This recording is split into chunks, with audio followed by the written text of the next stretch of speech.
Уставни измени со одложено дејство, заштита на македонскиот идентитет, зачувување на достоинството, фер услови за пристапување. Премиерот Христијан Мицкоски на средбата со високата представничка на Унијата за надворешни работи и безбедносна политика Каја Калас уште еднаш ќе ги представи позициите и црвените линии на владата, преку кои не може да се оди ниту чекор. Мицкоски е дециден дека немаат против да ги стават хрватите, црногорците, словенците или која било друга етничка заедница во уставот, но има проблем кога некој го негира македонскиот идентитет и јазик, алудирајќи на Бугарија, која преку уцени и ултиматуми сака да ги постигне своите цели. Очекува разбирање од Европската Унија, бидејќи како што вели направивме многу во минатото.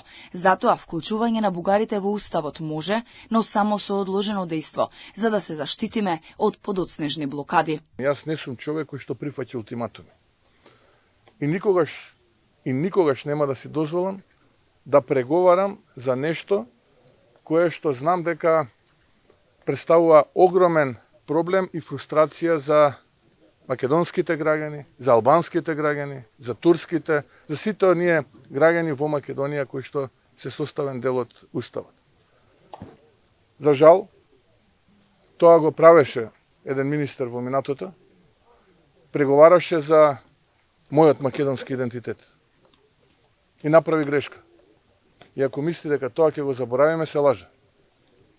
Но не се само уставните измени она што треба да го направи Македонија ако сака да оди напред кон Европската Унија. Реформите и домашните задачи мора да се исполнат и тоа го потврдуваат сите европски дипломати и лидери. Токму поради тоа, реформската агенда мора да се спроведува во целост.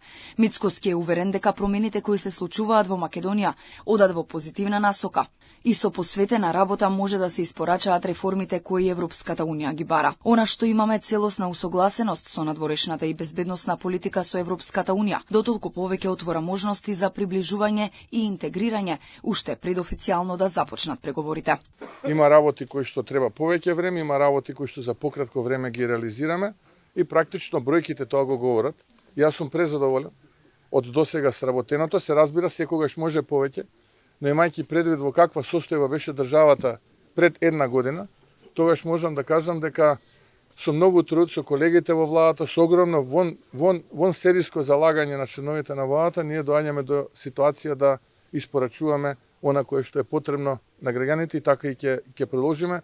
Пораките од владините представници до Европската Унија секогаш се во насока на тоа Европа да се држи до своите принципи и вредности и евроинтегративниот процес да се заснова на заслуги, постигнувања, реформи, копенхашки критериуми. Од блокот постојано слушаме дека ЕУ не е комплетна без земјите од Западен Балкан, вклучувајќи ја и Македонија, но власта очекува поголема поддршка за надминување на предизвиците, посебно околу спорот со Бугарија.